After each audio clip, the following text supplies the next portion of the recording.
Are you ready? Are you ready? I'm ready.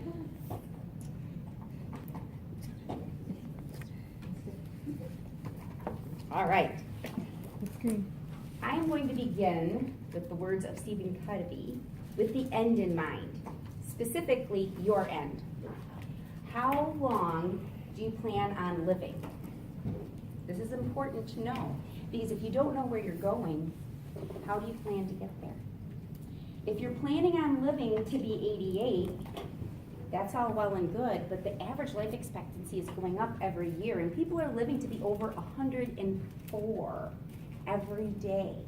So if you're only planning to live to 88 and people are living to 104, you're going to have a gap of 16 years.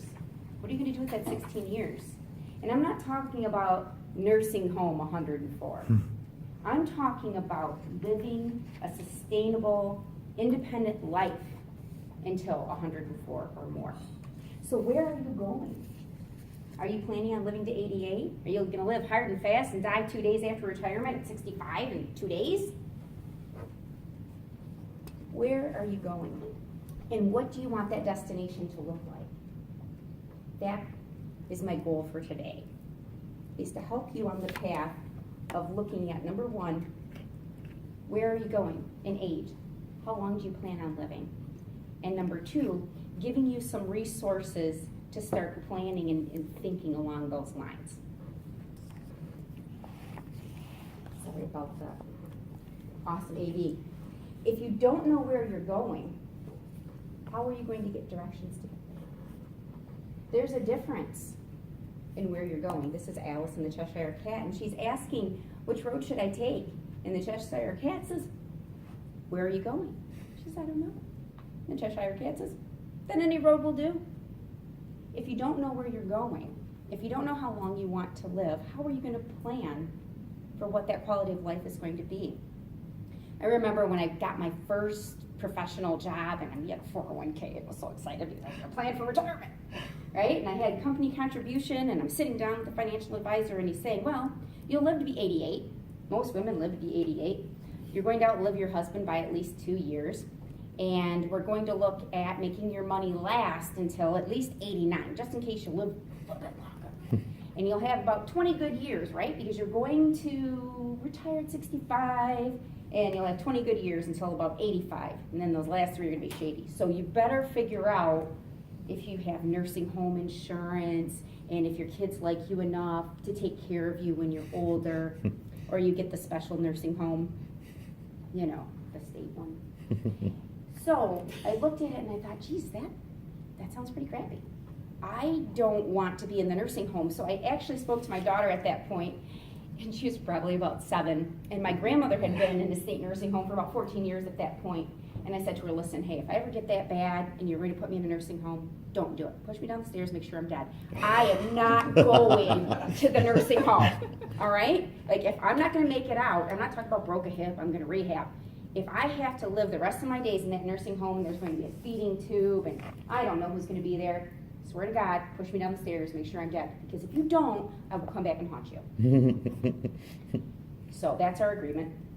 And I know it's terrible, but it was what I thought of as I'm going to be self-sustaining or I'm not here.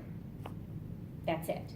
I'm going to take care of myself, and I'm going to be contributing to society, and I am going to have a blast doing it. Or I'm going to go out in a blaze of glory down those basement steps. So that's when I started to think, what do I want my life to look like? And at that point, when I was in my early 20s, 88 seemed like a really long time away. I'm like, no, I'm not going to worry about it. That's a long time away.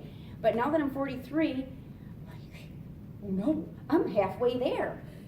So if I'm only going to live to 88, what am I going to do in the meantime?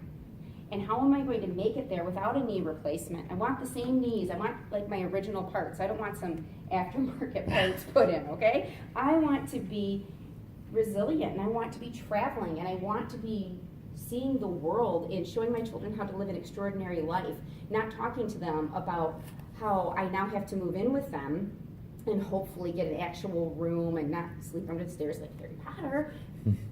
and that they don't poison me or something because they can't stand to live with me.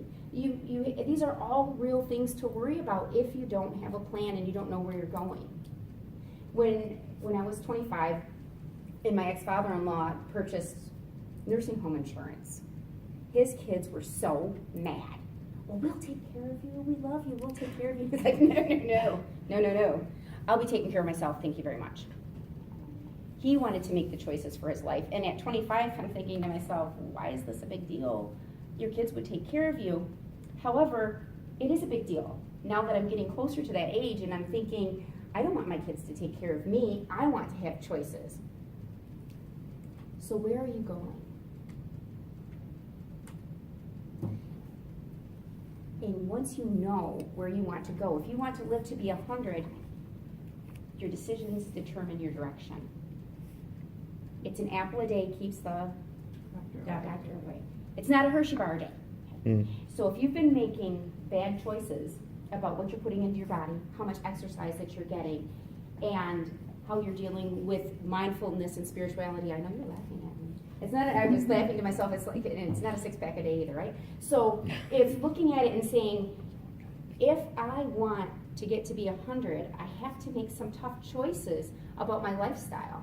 And I'm not going to change my physical appearance overnight. I'm not going to change my location overnight.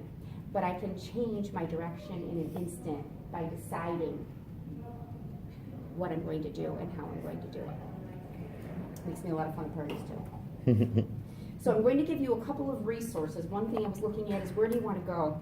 And the second thing I was looking at is how can I give you some resources if you're on this journey?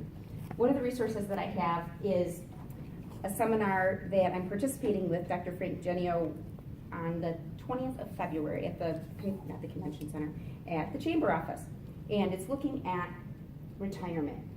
If you're getting close to retirement age and you don't want to do don't know what to do next, or you're in a career and you want to change, this is a reinvention system. It's a coach in the box, basically saying, if you're going to be looking at retirement and you don't want to retire but you want to reinvent yourself, there's some tools to do it. If you're looking for something and you want to completely retool your life, transformational retreats are another great option. I've got some resources for that too. I'll be doing a transformational retreat on the Canary Islands just off the coast of Morocco. 7 days of meditation and yoga, plant-based cooking, and we'll be doing wellness assessments as well as not just life coaching, but career coaching as well.